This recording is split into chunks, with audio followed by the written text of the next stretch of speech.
Good morning students, welcome back to online classes. Today we are going to discuss about the new topic, that is it is involved in the 2 mark questions. Okay, the first question is specific heat capacity of solids. I hope you understood the last classes students.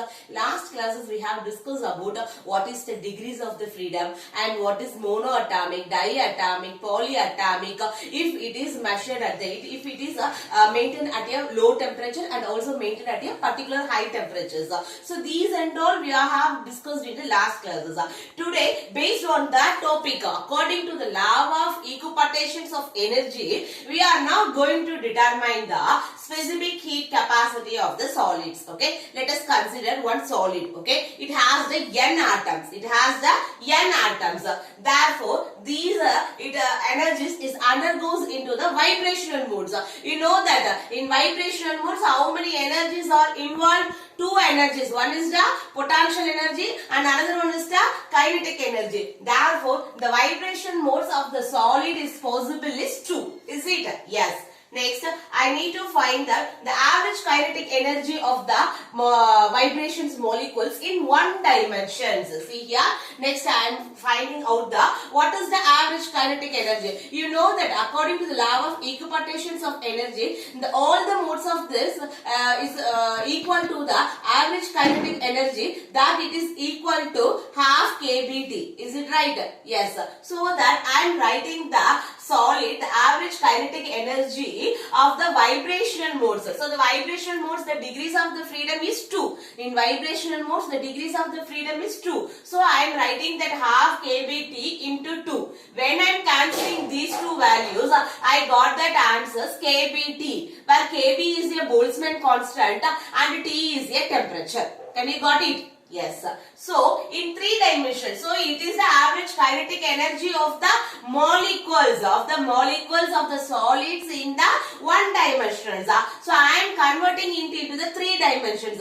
If it is in the 3-dimensional manner means we need to multiply the 3. Therefore, I got the answer is 3 kBT. Therefore, the answer is 3 kBT. Is it right? Yes. Therefore, the internal energy of the moles. Therefore, the internal energy of the moles. So, I am converting it. This is in the terms of the molecules. I am converting this into the term of the moles.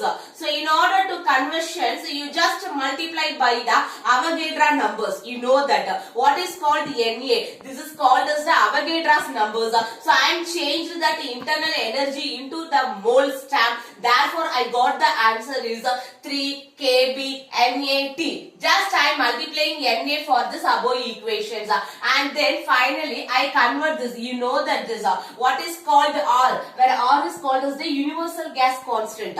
What is called as the R, where R is called as the universal gas constant. The universal gas constant R, that can be written in the term of the Kb into Na. Kb into Na. This is called as the universal gas constant.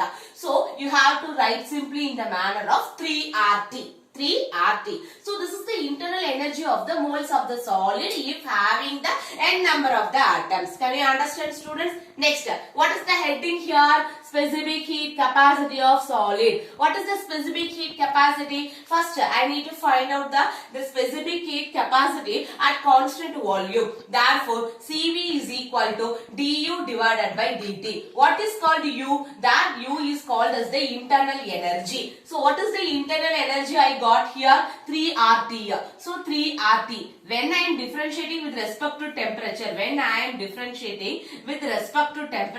what is the answers? Here dt cancelled. Therefore, I got the values 3R. So, this is the 3R. This value represents the specific heat capacity at constant volume of the solid is having the n number of the atoms. Can you understand, ma? Yes. Then, can you understand? One more time I will repeat you. First you are taking the assumptions of how many modes. If it is, maybe it is rotational, vibrational or translation. Any motion is there. Now I am considering vibrational modes. If I am considering vibrational modes, means how many modes are possible? How many degrees of the freedom are possible? 2. Next, I am finding the average kinetic energy of the n number of the atoms in 1 dimension. Next, I am converting in 3 dimension. Next, I am representing in terms of the moles. After that, when I got the internal energy, I am differentiating with respect to temperature, I got the specific heat capacity, that is C is equal to 3R. So this 3R represents the specific heat capacity of the solids. Can you understand, ma? Yes. The next topic is what is the specific heat capacity of the water? What is the specific heat capacity of the water? See this same term, just take the same term. What is the internal energy of the moles? So 3RT, just I am taking that internal energy in terms of the moles is taken as, now I am considering the solid in term water terms.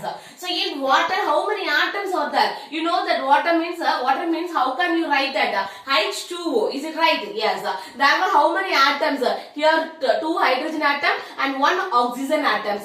Therefore 3 atoms are there. Therefore I am multiplying this internal energy into 3. So that is 3 RT into 3. So I am getting that answer is 9 RT. Therefore, what is the specific heat capacity formula? That is similarly CV is equal to du divided by dt. That is d divided by dt. What is the u? The internal energy is the 9 RT. That is 9 RT. When I am differentiating with respect to temperature, dt term is cancelled because here R is a universal gas constant and T is a temperature, not a time, girl. Boys and girls, it is a temperature.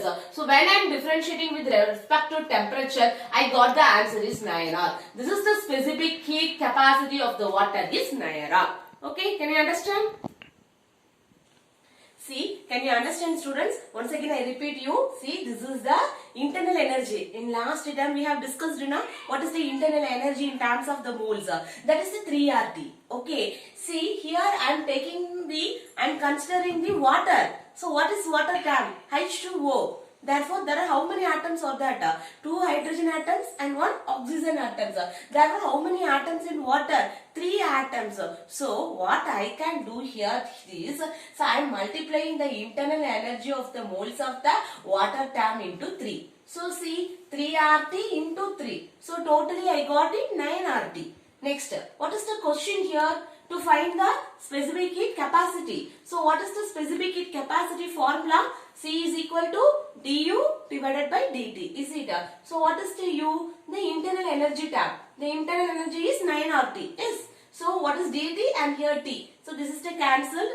So, finally I got the answer 9R. So, this is the predicted and theoretical value is very good for that specific heat capacity of the water. Now, you understood? The next classes is the mean free path. Okay, what is called mean free path? The average distance. In shortly, you can say that the average distance traveled by the molecules between two successive collisions. That it is called as the average mean free path. Okay, what is called mean? Mean means average, free. So the distance, free, the particles are moving, path, the distance. That is, in simply you can say that average distance.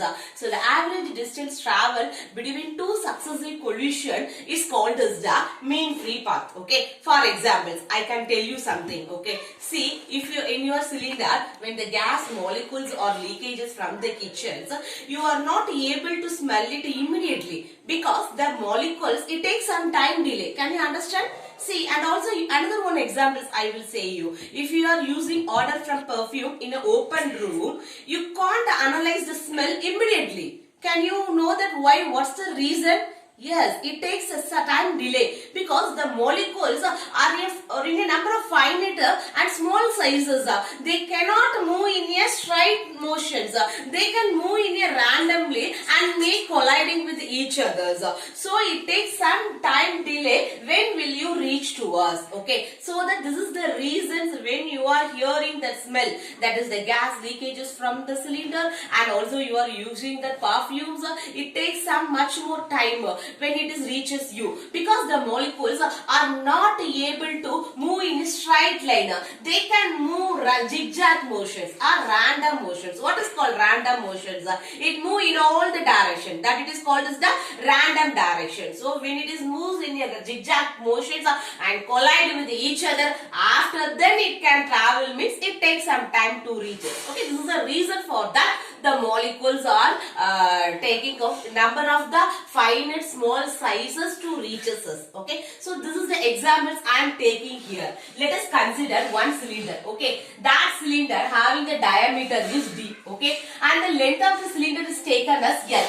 Here see the number of the molecules are inside the cylinder. So what is this? When I am marking this border means these molecules are missing. They are not able to make collide. See what is the average distance when the molecules come forward and hit. See when it is hit means it go that side, this go that side. Therefore the average distance between the two successive collision is called as the mean free path. Can you understand, student? So this is the examples I am taking here. Let us assume one cylinder. It has the n number of the molecules and the diameter. The diameter of the molecules of the sphere is taken as small d and the length of the cylinder is taken as L. What is the length? You know that general formula. What is the general formula? Velocity is equal to distance divided by time taken. Similarly, distance is equal to, yes, that distance. That distance is nothing. This is the length of the cylinder. Okay, take your paper and write whatever I am teaching you now. Take the paper and write and follow the words. Then only it is easy for you to understand. Okay, see, what is the length of the cylinder? The length of the cylinder is taken as the distance. Therefore, distance is equal to velocity into time taken. What is the distance formula? Velocity into time taken. The velocity can be written as the v. The velocity term can be written as the v. And time term can be written as, because I am taking small interval of time, and let us also assume, see here these are so many number of the molecules, but I am not taking lot of the molecules. I am assuming all the molecules are at the rest position. But it's not possible now. Yes, but I am assuming that all the molecules are at the rest position, and I am taking the one molecules which are making the collisions, So I am assuming like that within a small interval of time. Therefore, t term can be written as the delta t. Therefore, distance is equal to velocity into time taken. That velocity term can be written as delta t. In your book, they are representing this term. That is the average velocity. That is also same only. Okay, average velocities. Okay, see here the volume of the cylinder. What is the volume formula? Area into length. So what is the length? Length is nothing, distance. What is the distance? Distance is nothing. Velocity into time taken. Is it? Yes. So that I am taking the length term is equal to velocity into time. And what is the area? Area of the, see here, this is a circle shape now. Yes. What is the area of the circle? Pi r square. See here I am representing the diameter d, representing the term is the d. So I am taking that pi d square. So I am taking that answer is pi d square. Therefore, in that volume, area into length, that area term can be written as the pi d square, and length term can be written as the volume, velocity into time taken. See, volume means we can representing capital V, and velocity means we can representing in the small term of V. Okay, to indicating the term. Okay, and see here this number of the collision. See, the number of the molecules are colliding now, one by one each other they are colliding now. That number of the collision is equal to how many molecules are there in the volume. Can you understand? How many collisions are taken there? See, if I am imagining 100 molecules are there means 100 collisions is happening inside the cylinder. So that I am taking that the number of the collision is equal to number of the molecules in the volume of the cylinder. Can you understand, ma'am? Once again I am repeating here. See, in a cylinder there are number of the molecules, but I am assuming one molecule is moving. Remaining all the molecules are at the rest position. Is it? Yes. But see here, so when you are taking in order to calculation, let us imagine. See how many number of molecules in the cylinder, that number of the collision will be happen. Is it right? Yes. So that I am taking that number of collision is equal to number of the molecules in the volume cylinder. Number of the molecules in the volume cylinder. Therefore, I am writing the term pi d square, that is area, velocity, time into n. What is this n? It indicates how many number of the molecules undergoes in the collision of the volume of the cylinder. Can you understand, ma? This n indicates how many number of the molecules are there in the volume of the cylinder. It undergoes the collisions. Can you understand? So this is the term you are representing. Therefore, pi d square is v delta t divided by n. Okay. So what is the general formula? Mean free path. See, in some books they are representing lambda for mean free path. In our book they are denoting L. So L is also be mean free path and lambda is also be mean free path. In some other books they are used some way. Okay. So you can take either lambda. This term is denoted by lambda and this term is L. Can you understand, ma? Therefore, lambda is equal to or L is equal to, these are nothing, that is mean free path definition. So what is the mean free path? Mean free path means distance, length. So it is equal to distance traveled divided by number of collision. What is the distance traveled? See here, this is the distance traveled. That time I found out V, that is V means velocity into time taken. And what is the number of collisions? See here I am considering the number of the collisions I am finding here is pi d square V delta t into N. Okay. So I am taking these two values and substituting in the definitions. Can you understand, students? First step I am finding the distance. Second step I am finding the volume. And third step I am finding the number of the collision. Just you have to find 3 steps. Then after that you have to substitute the mean free path formula. What is the mean free path formula? 1 divided by 3. So 1 is the distance and 3 is the number of the collisions. So I am directly substituting here. See here, this is I am substituting the value. See, can you see here? That is lambda is equal to V into delta t divided by, because distance travelled is V into delta t divided by pi d square V delta t into N. Can you understand, ma? Yes, sir. So I am cancelling the common term. What is the common term? Delta t, delta t. V. I am cancelling that value. Therefore, what is the final value? I got it 1 divided by pi into N into d square. This is the mean free path formula. What is the formula I am obtaining here? Lambda or L. The mean free path term can be represented by lambda or small l. Can you understand? Yes, sir. Therefore, lambda is equal to or L is equal to 1 divided by pi N d square. Here you know that N is the number density and d is the diameter of the spheres. Okay, is it? Yes, sir. Next, what I have to say here is, see, you are assuming the number of the molecules are to be in the rest positions. I am taking only one molecule to be moving with the time interval delta t with the average velocity v. So that I am getting the answer is this. But when you are considering whole molecules in a cylinder means the obtained value, you can got it by some more theoretical observations and readings. You got it that term is equal to lambda is equal to 1 divided by square root of 2. That is the average velocity.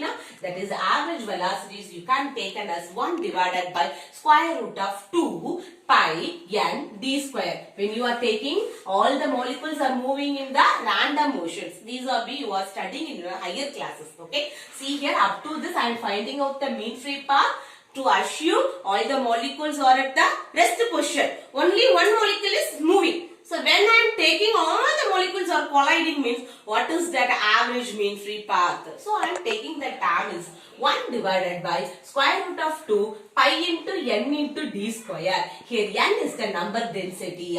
So this mean free path is inversely proportional to the number density of the molecules. If number density is increases means the mean free path. What is the mean free path? This is going to decreases.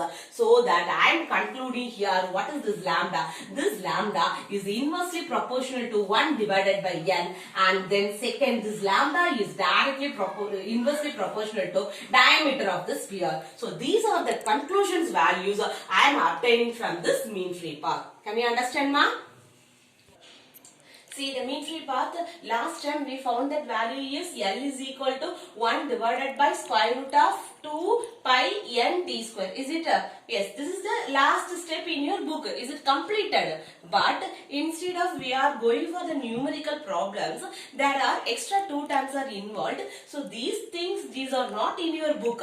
But in order to use for the numerical problems, I am discussing these 2 things. Okay. So students, take the paper and paste it on the pages. See the page number is in, I need to say that page number also 331. Okay, the page number is 331. You have to paste your paper inside in it and write these terms. Okay, and what is the last term we are discussed? That is L. Mean free path L is equal to 1 divided by square root of 2 pi into n into d square. Is it right? Yes. So in the case 1, in terms of I am taking the mass of the molecules. In terms of the mass of the molecules means how I can representing this.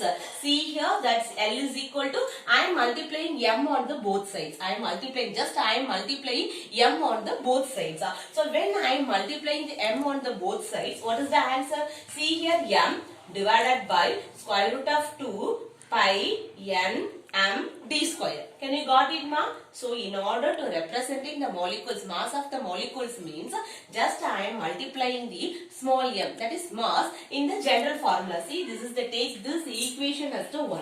Take this equation as to 1. This is in your book, and this is the mean free path of the molecules. Okay. So when I am multiplying m on the numerator and denominator term, what is the term I got it? M divided by square root of 2 pi d square. What is Mn? You know that number of density is equal to density by mass, or you can easily written as n into m is equal to rho. That is, rho is the density, number of the molecules, and m is the mass of the molecules.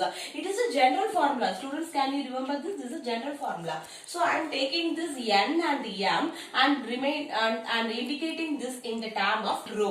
Okay. So I am taking this n and this m can be denoted as the rho. Therefore, L is equal to m divided by square root of 2 pi d square, and this is the rho. So this is the mean free path. This is the mean free path. So this mean free path is increases when the mass of the molecules also be increases. Can you got it? That is the conclusions for that. When the mass of the molecule is increases, the mean free path also be increases, because the mean free path is directly proportional to the mass of the molecules. Okay? Yes. Then next step. What is the case 2? You know that for an ideal gas equations formula. What is that ideal gas? See, in order to represent this, I am giving one example for that. Okay, why I am using this formula? Because very important one. I am giving one examples for the next step. I am going to give one examples to use these formulas. Okay. Yes. Next, what is the gas formula? Gas formula is general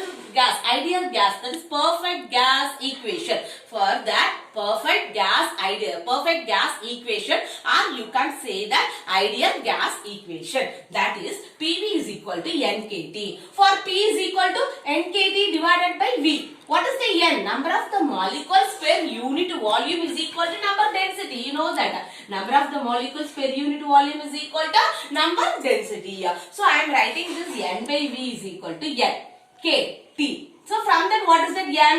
N is equal to P by KT. So I am finding here number of the density. So when I am substituting this number of density terms in that general formula, what is the final answers I concluded here? See here, I am concluded that general formula. What is the general formula? L is equal to 1 divided by square root of 2 pi n d square. Is equal to 1 divided by square root of 2 pi n d square. Therefore, you know that. See, what is the n term? You got it here. P divided by KT. So when I am doing this, substituting that n is equal to P divided by, that is numerator term is goes for the denominator P, and denominator term KT is go for that KT. Therefore, lambda is equal to KT divided by square root of 2 pi p d square. What is the K here? That is constant term, Boltzmann constant term. And then what is the T? It is a temperature. And what is square root of 2? Because it is the, you are assuming all the molecules to be moving in a random motions. You know the value of the pi, 3.14. What is P? It is a pressure term. What is the D? That is the diameter of the sphere. Okay, these are all the values which are given, means you can easily analyze the mean free path. Okay, and one more thing I need to say here. See, when the temperature is increases, what happens to the mean free path? That is, L is also be increases. So when the temperature increases, the mean free path is also be increases. Similarly, when the mean free path increases, the pressure it should be decreases because the mean free path is directly proportional to the temperature and the mean free path is inversely proportional to the pressures. Okay, so this is the reason why we can smell the hot sizzling food during the winter season. See, when you are making some fish fries in a winter season, how can you smell? How can you smell that? See, if, how it was a distance meter away from that house, you can smell. Okay, the one of the house they are frying the fish. The fish smells reaches you now. So this is the reasons when the temperature increases, the mean free path is also to be increases. Okay, I hope you understand, students, what is the mean free path definition and what is the general term of the mean free path. And instead of I have give some tips. Instead of some tips means that means in terms of the mass of the molecules and also in terms of the temperature and constant. These be useful. These are not in your book, so write it in a paper and paste it. It must be useful for your numerical problems. Okay.